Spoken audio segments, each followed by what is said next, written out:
que tenemos modificaciones trascendentes a través del tiempo. 250 millones de años atrás, y el ser humano apenas está presente en la faz de la Tierra como Homo sapiens unos 15.000 años. Parece tampoco hablando numéricamente, pero son siglos tras siglos y mecanismos de adaptación y evolución. ¿Sí? En cuanto al aparato respiratorio, se han necesitado cambios importantes. ¿Sí? Los pulmones, por ejemplo, en el ser humano.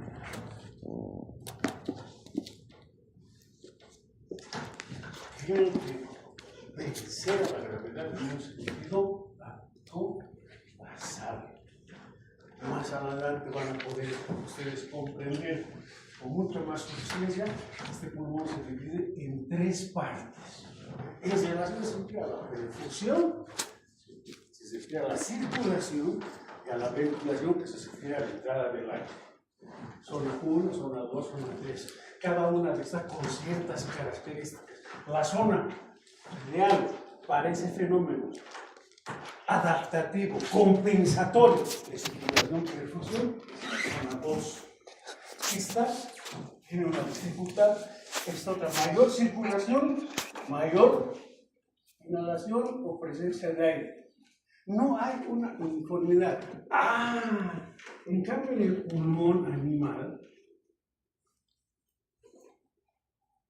¿sí?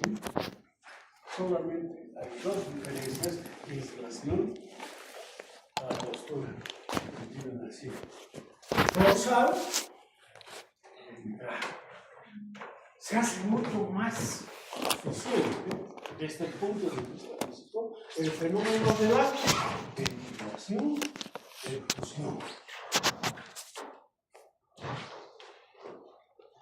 Y 3. Este avance, esta transformación que le da la postura al ser humano desde el punto de vista cultural, desde el punto de vista geológico, desde todos los puntos de vista de ser el primer peldaño de la escala sonórtica, nos trae a nosotros un gran conflicto. Todo tiene su precio en la evolución de la naturaleza. Al estar la faringe tan suelta, tan menos dependiente en su fijación ósea, más estas características del tórax en forma de embudo invertido, etcétera, etcétera, conllevan un gran fenómeno al cual ustedes sí se van a enfrentar. No tienen los otros animales, incluyendo los humanos. El famoso apnea del sueño, propio de los seres humanos. Para alguna característica, sobre todo en la gente de Johnson, en la gente que tiene sobrepeso, ¿sí? Los esplagnitos, como que se hace de la tipología, los macroesplagnitos, lamentablemente en la noche tienen el infortunio de que nos colapse por esa débil inserción en nuestra faringe, lo tienen las vías respiratorias. Tienen sensaciones de hombre, de pronto pueden ser patológicas en algún momento. Ese es el alto precio que nos pagaron. ¿Ya? Bueno, con eso dejamos lo que habíamos comentado. Ahora nos vamos a dedicar al preámbulo de nuestra práctica. Sería el segundo práctico de traer el espirómetro. Aquí vamos a hacer una espirometría. Alguien se va a presentar como voluntario. Es importante que manejemos estos instrumentos. Y vamos a hacer, atendiendo a la anatomía y a la fisiología, algo que nos presenta cotidianamente las animaciones respiratorias. Una cosa es ver en películas, ver en tutoriales, ver en películas, y otra cosa estar en el hospital. ¿Sí? Hace rato no sé si alguien ha podido percibir. Había un minusválido, una de características diferentes, que estaba pegado en el atrio. 4 médicos estaban avanzados para que me sumaría más 5 tonos ahí alrededor de ahí. Eso se sucede, o eso sucede cada instante en la vida hospitalaria. Los míos saben, enemigo de que el médico, el alumno fundamentalmente esté andando con su mandil. Espero no ver esto. Porque estoy sucediendo al revés, tú estás con tu mandil y ¿qué te va a decir? Doctor, venga por favor y sabe esto. Y el doctorcito no sabe ni... No denigremos el mandil. El mandil es exclusivo del ambiente hospitalario, del ambiente laboratorial, no es para la calle. Medio mundo con los mandiles desabrochados, los cuellos juntados, con actitudes de desafío. ¿Quién ha hecho creer que ser médico es ser lo máximo? Es una profesión más. No sean exhibicionistas. Entonces vamos a aprender una cosa cuando ya estás frente al paciente. ¿Qué haces? Estás con tu ¿qué vas a hacer? ¿Vas a llamar al médico? ¿Vas a llamar al neumólogo? Bueno, pues tú tienes que salvar. Voy a hacer, siempre hago la alegoría y ustedes se deben acordar. ¿Qué harían mis alumnos hace en la época de Edo o de Kirchner? Ha habido un conflicto con los cocaleros. Un grupo de cocaleros paralelos en Villa Fátima. Uno de ellos salió con carga de dinamita y explotó en sus manos. Vísceras afuera, horas estaba tirado en el piso. Tú estás pasando con tu mandil. Aquí está el doctor, por favor, díganos, doctor, ¿está muerto o está vivo? ¿Qué haces? O tú más te echas y te vas al otro mundo, si usted no sabe, usted es editor. Tenemos que estar preparados para esos momentos que cotidianamente suceden en el hospital. Entonces vamos a hacer esa práctica de animación respiratoria, no cardiorrespiratoria. Primero vamos a diagnosticar rápidamente y luego vamos a ejercitar las maniobras, ¿sí?, para salvar esa situación en base a los conocimientos anatómicos previos que ya tienen, y creo que también han repasado las primeras lecciones de este capítulo, más la fisiología que estamos imprimiendo paulatinamente con ustedes en la parte respiratoria. Para la espirometría, alguien tiene, ya adelantando el tema, ¿alguien tiene un vaporizador? Pecado que no tenga. En invierno utilizan con vaporizador a la mano, al menos si hay niños o hombres de la tercera edad. ¿Por qué? Hemos comentado en la anterior clase. Una de esas cualidades de esa molécula del agua, al margen de la propiedad crioscópica, de la propiedad ebulioscópica, de la capacidad de solubilizar, y ahora vamos a hablar de la capacidad de ejercitar esa fuerza, la tensión superficial, también hemos comentado para los que han venido que la transformación del fluido acuoso al gaseoso conlleva un alto gasto de energía, 2.265 joules por gramo de agua, lo habíamos dicho. Necesitamos que las vías aéreas, en este caso, en este momento invernal en el que estamos siendo presas del aire frío y del aire seco propio de la altura como elemento geográfico, tenemos que cambiar esas condiciones, ya que los fenómenos de, al adelantaremos eso, los fenómenos de la espirometría tienen que estar en condiciones BTPS. Estas condiciones tienen que ser conocidas y gravitantes para que hagamos el fenómeno, para que hagamos la mesura de la espirometría. Presión barométrica conocida. ¿Cuál es la presión barométrica acá? Si no la sabemos, 500. Estamos cesando en una de las características para la valoración de la espirometría. Temperatura conocida. ¿Cuál es la temperatura? Hay aplicaciones que no son muy fiables en sus celulares. Si alguien quiere traer un termómetro externo, vamos a tener presente ¿Cuál es la temperatura? Con factores fundamentales, es lo que vamos a pasar por. ¿Sí? Presión del vapor de agua. Y la saturación de oxígeno. ¿Cuál es la saturación de oxígeno? ¿Qué concepto tenemos? La cantidad de oxígeno en este hábitat, a 3600, será la misma que en las playas del Mar del Plata. ¿Cómo es el oxígeno? Y si subimos más arriba, como alguna vez lo hemos hecho en los proyectos de investigación convencionales, hemos ascendido al Huayno Potosí. A 5300 hemos hecho espirometría convencional. Les hablo para que se motiven. A la edad de ustedes ya los chicos ya tienen excelentes trabajos y debemos subir. Bueno, varios han consultado un día más. Da las nuestras el pueblo andinista. Pero no podía controlar a 18 personas, más un guía. Hemos llegado a campo base y al amanecer entonces estamos casi volviendo. Habíamos hecho espirometrías. Pregunta. Sí, depende. ¿Cómo es de la saturación de oxígeno? ¿Es la misma a nivel del mar, a 3600 o a 5300 donde hicimos las pruebas?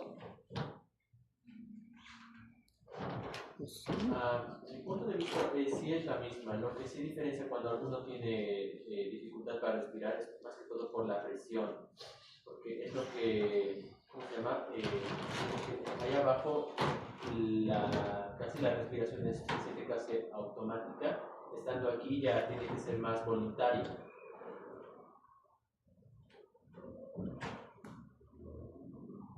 Un corte geográfico de la Tierra.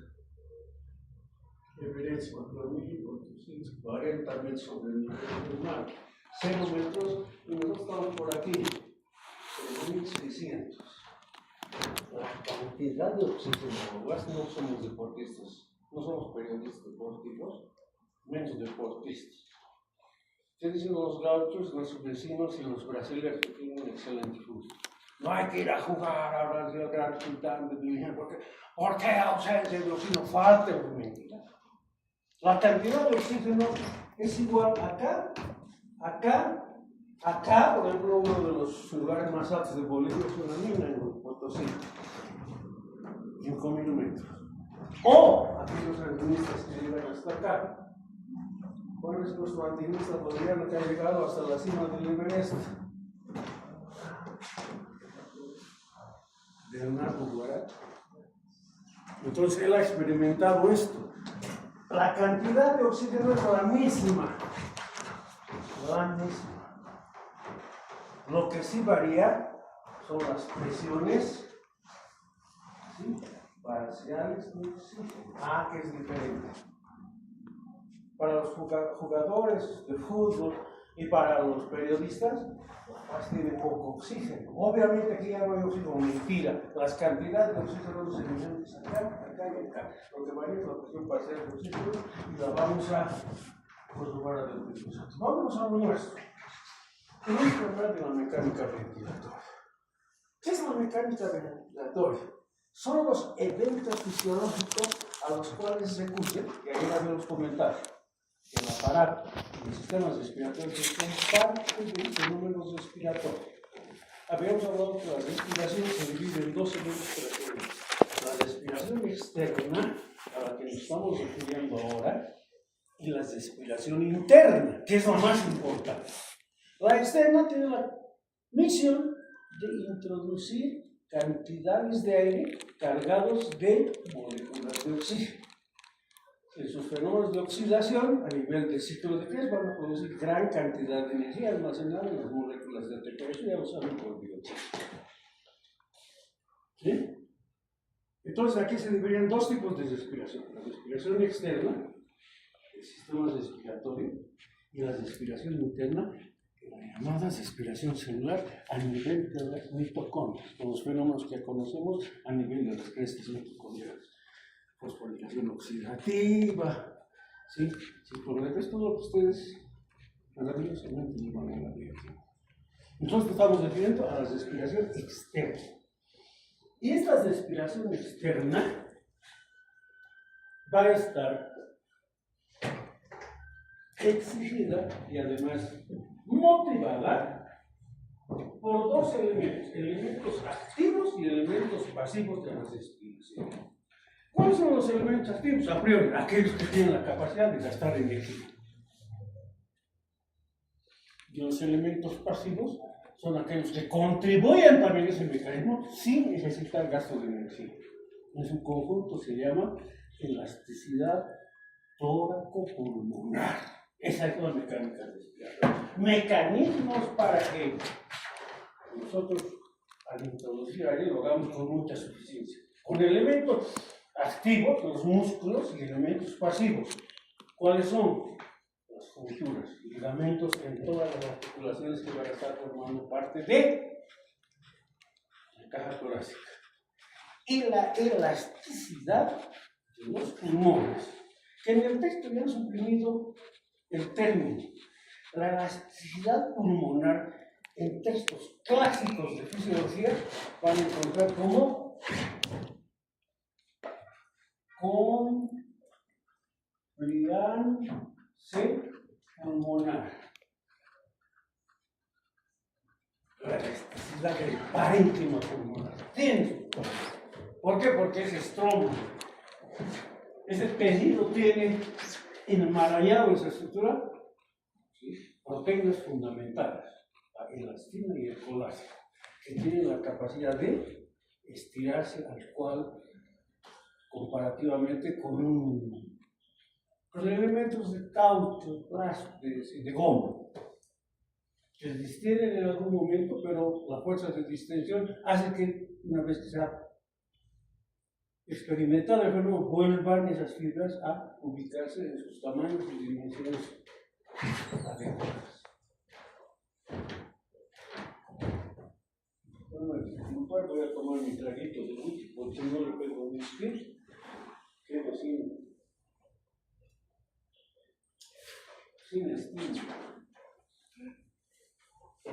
Todas las especialidades conllevan, pues, un precio. Yo soy médico nuclear, trabajo 30 años en medicina nuclear. La radiación ha dañado mis glándulas salivales, mis glándulas lacrimales, un poco lloro. ¿Sí? Las chicas no me hacen llorar, por suerte. Pero eso no es porque no tengan sentimientos, sino que no hay lágrimas. Se llama síndrome de suegra. Los que trabajamos con radiación, 30 años, imagínense, nos quedamos con ese gran conflicto. Y la emisión de saliva es un tanto difícil, por eso el sorbito de whisky, saben mis alumnos, casi cada instante. Tenían disculpas de la unión, no tienen venido a comer ni a beber. Entonces, hay elementos activos y pasivos. ¿Cuáles son los elementos activos? Los músculos, que ya los desde el pasado. Hay un principal músculo de la respiración tranquila, de la respiración no exigida. ¿Cuál es?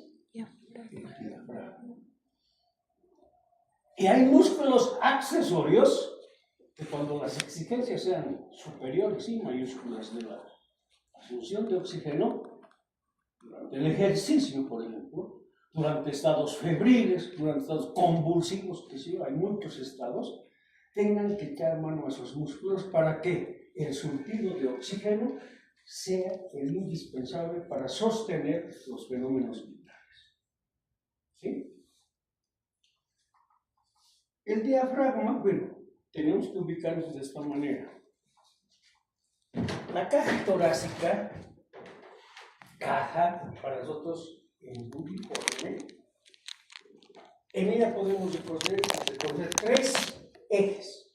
El eje antero-posterior, ¿sí?, es un eje. Un eje transversal y un eje cefalo-caudal. Tres ejes. Durante la mecánica respiratoria, estos ejes tienen que ser modificados, ampliando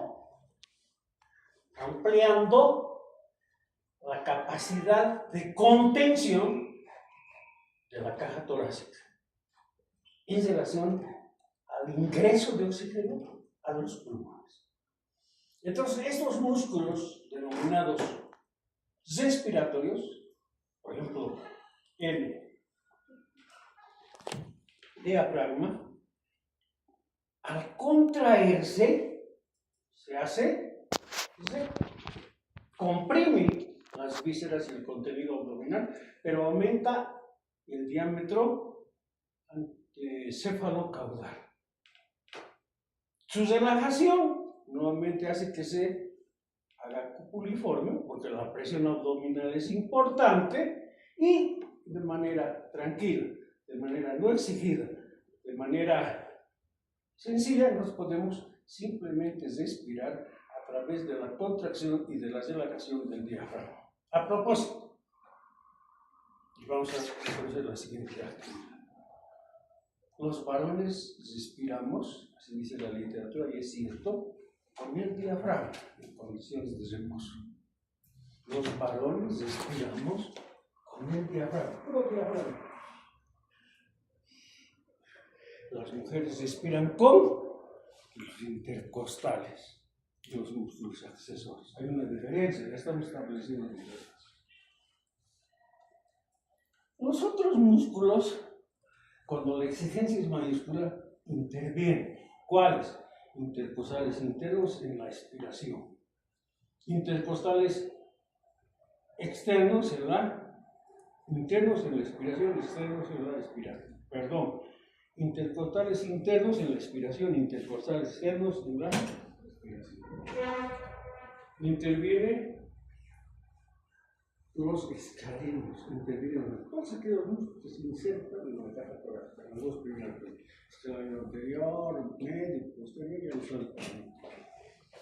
Intervienen los sedatos, interviene el deltoides, intervienen los pectorales, interviene ese gran músculo, latissimus, creo que lo decía Testín, ¿sí? El músculo dorsal ancho. Eso sí, se acogen a la respiración forzada. A todos esos se llama mecánica respiratoria activa, porque hay gasto de energía.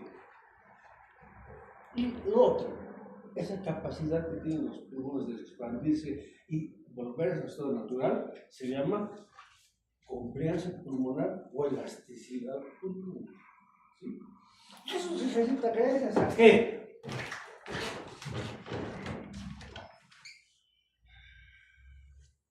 Aquí tenemos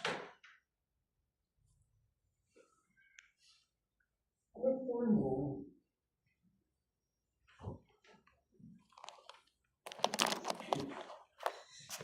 Tiene la cartera de expandirse y de contraer.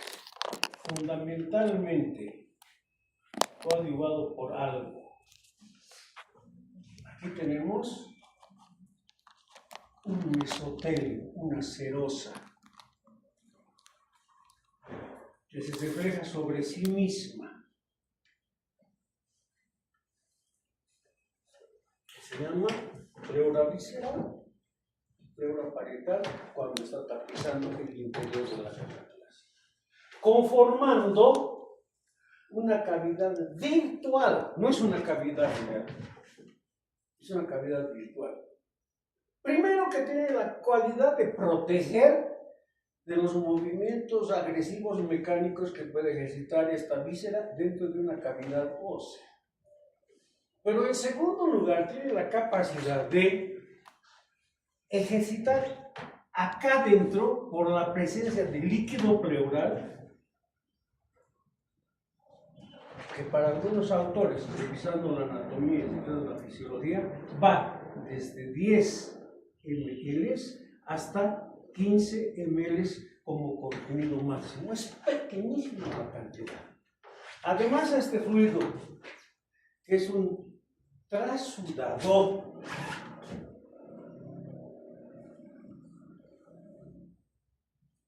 debemos agregar la presencia de apoproteínas.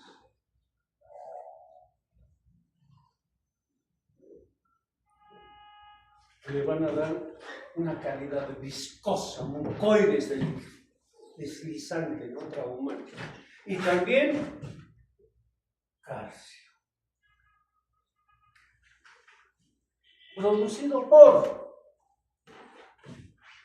pleura, será aquella que está en contacto con los pulmones, es colectada por la pleura parietal hacia el sistema linfático. Esa es la circulación pleural. Dejando una pequeña cantidad de fluido, que más que un fluido es un lubricante en el plegamiento de estas hojas que le da la característica de ser una cavidad virtual. No se olviden que se vuelve cavidad real. Cuando estén en neumología, por ejemplo, desame pleural, 5 litros de pus por problema tuberculoso, dejó de ser virtual para ser real. Presencia de sangre, cantidades ingentes. Presencia de exudado por alguna patología neumónica, un germen de esos virulentos. Van a tener que drenar, etc. Pero acá, entonces, desde el punto de vista fisiológico, hablamos de una cavidad virtual. Esos son los mecanismos de. Primero que a los pulmones que están flotando en la caja torácica, invito a que su imaginación y sus conocimientos anatómicos nos acompañen en este esquema. Los pulmones no tienen mecanismos de fijación. Alguien dice el hilio, pero ni el propio hilo le da la fijación adecuada como el resto de los órganos de nuestra economía. Está adosado, está ahí en los pulmones. El mecanismo de fijación es la pleura, que se llama un mecanismo de fijación parietal. Tiene un contacto íntimo con la pleura visceral. Y al ejercicio de las excursiones de la caja torácica en esa mecánica ventilatoria a la cual nos estamos dedicando, estos pulmones van a tener la capacidad de expandirse y en su momento también de tornar a su estado natural. ¿Sí? ¿Gracias a qué? Aquí hay que dar algunos datos, son pocos datos, por ejemplo, los que nos da la fisiología respiratoria numérica, son los que dan mi molestia. Al inicio de la inspiración, se ha podido medir que acá tenemos una presión de menos 5 centímetros de agua. Menos 5 centímetros de agua. Y cuando ejercitamos la inspiración como tal, de manera fisiológica, podemos llegar hasta menos 7.5 centímetros de agua. ¿Sí? Son cambios mínimos de presión, pero suficientes para qué? Con los movimientos que necesita la caja ósea, con sus ligamentos, y los músculos con el consumo de energía, más la presencia de la pleura, vamos a poder ejercitar los movimientos de expansión y de contracción de los pulmones impulsados por los elementos arqueados. ¿De acuerdo?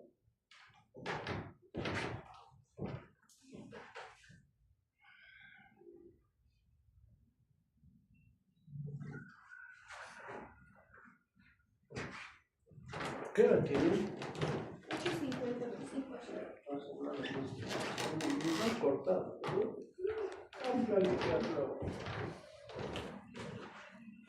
Vamos a hablar de la presión alveolar. ¿Qué es la presión alveolar? Todos los gases conllevan un proceso, un mecanismo de presión. La presión alveolar en quietud, cuando la epiglotis está abierta, es la misma presión de la atmósfera. ¿Qué es la presión atmosférica? Es la siguiente. Tenemos que recordar la composición del aire atmosférico.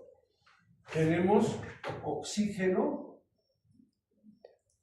tenemos nitrógeno, que es el gas más importante, CO2, argón, xenón, ozono y algunos otros gases más. Helio.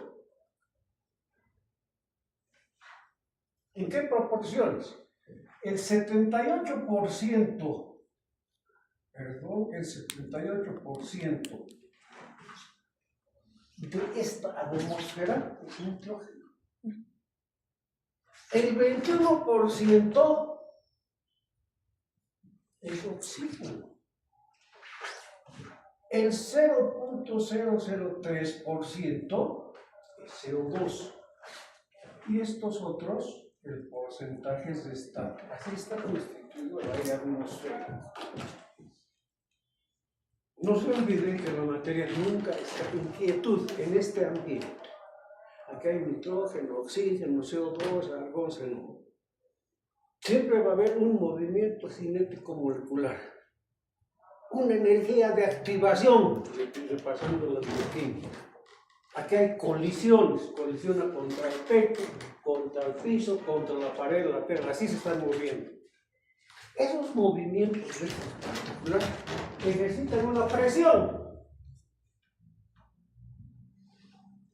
Y esa presión se llama presión atmosférica.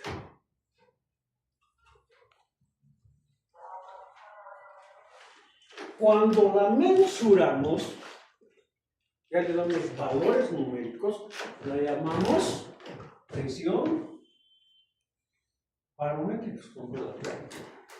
Sí. Desde el COVID ya tengo problemas némicos. No voy a pasar un minuto de tonto que toda la vida que les pregunto. Pues tenemos televisión. Presión barométrica.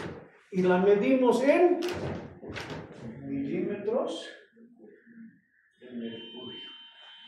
Esta presión barométrica, esa presión de estas moléculas en la costa 760 milímetros de mercurio, ya la han mensurado. A 3600, que es nuestro hábitat, donde estamos estudiando esta fisiología respiratoria. No estamos a 5000 metros, ni tampoco estamos con los Sherpas ahí en el Tíbet, que son otros valores. Estamos a 3600. A 3600, en la ciudad de La Paz, la presión es de 495 milímetros de mercurio. Para fines matemáticos hay gente que redondea a 500. Eso es teórico. Saber de las condiciones del TPS, tenemos que saber exactamente cuál es la presión. Y no es constante, porque hay factores que van a intervenir en aumentar o incrementar. Pregunto, ¿por qué en el mar hay más presión y en la costa, perdón, en la altura menos presión? ¿Por qué las partículas de nitrógeno, oxígeno, CO2, argón, xenón en esta habitación a nivel del mar ejercitan más presión? Y acá menor presión.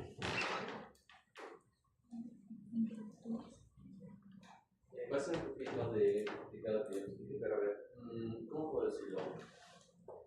Nosotros como personas, al realizar todas nuestras funciones, digamos que nos expandimos.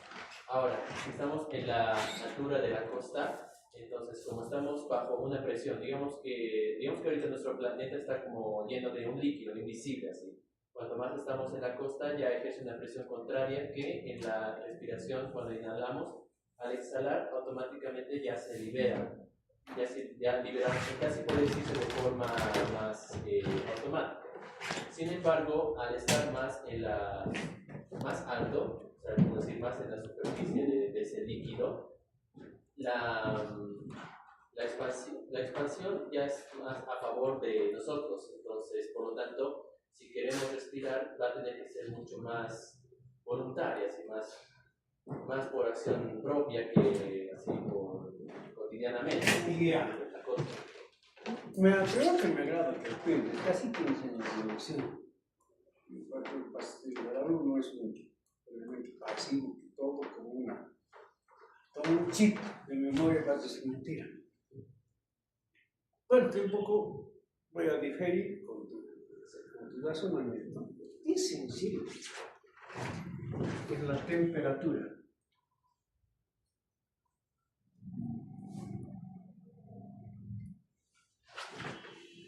Es la temperatura. En la costa, si estamos a nivel del mar, estamos más cerca de ¿qué? Del centro de la Tierra. Hay más temperatura. ¿Cómo estaríamos en estos momentos en la playa? Estaríamos con chamaza, el calzón de diablo, las medias de caito, chalinas, estamos viviendo olas de frío. ¿Estaríamos así? No. Al menos mi compañero, mi alumno estaría desnudo en una playa nudista. Sí, porque las condiciones así lo permiten, la temperatura. ¿Y qué sucede con estas partículas? A mayor temperatura, mayor movimiento cinético molecular. Y si hay mayor movimiento cinético molecular, mayor presión. En cambio, a 3600, menor temperatura, más alejados del centro de la Tierra. Entonces, la presión y el movimiento cinético es menor. Menor la presión, y la presión es 495 milímetros. ¿Sí? ¿Qué hora tienen, por favor? ¿Pasan clases después de esto? Sí. Bioquímica. Sí. ¿Con quién están pasando? Pérez. Voy a cuadrarme ante mi ex ayudante. Sí. Ha sido mi ayudante de fisiopatía, el doctor Julio Pérez González. Aquí está. Podemos hacer un poquito más. ¿Por qué? Dicen que aquí hay menor capacidad ventilatoria, menor capacidad. 760 milímetros es el 100%, van a ser. X aquí, 21% es la concentración de oxígeno.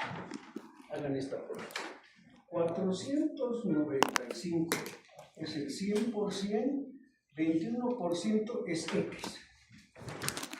La cantidad de oxígeno es la misma, lo que varía es la presión parcial. Dígitalo.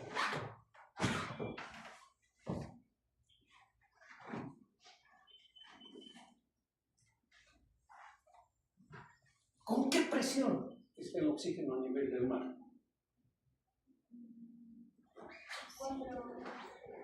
4,24. ¿Aquí? ¿O abajo? Aquí. Has multiplicado 495 por 21, regla de 3. Primero 159. ¿Cuánto? 159. ¿En qué? ¿En altura o en la costa?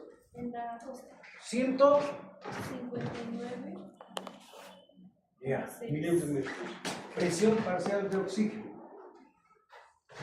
Y en la, es en la costa. ¿Es en la altura o en la costa? En la altura. ¿La Paz? El crédito en la costa. Ya. ¿Y en la altura? 103. 100. Presión parcial de oxígeno. Eso es lo que varía, atendiendo a la presión barométrica. A mayor presión barométrica, mayor presión parcial de oxígeno.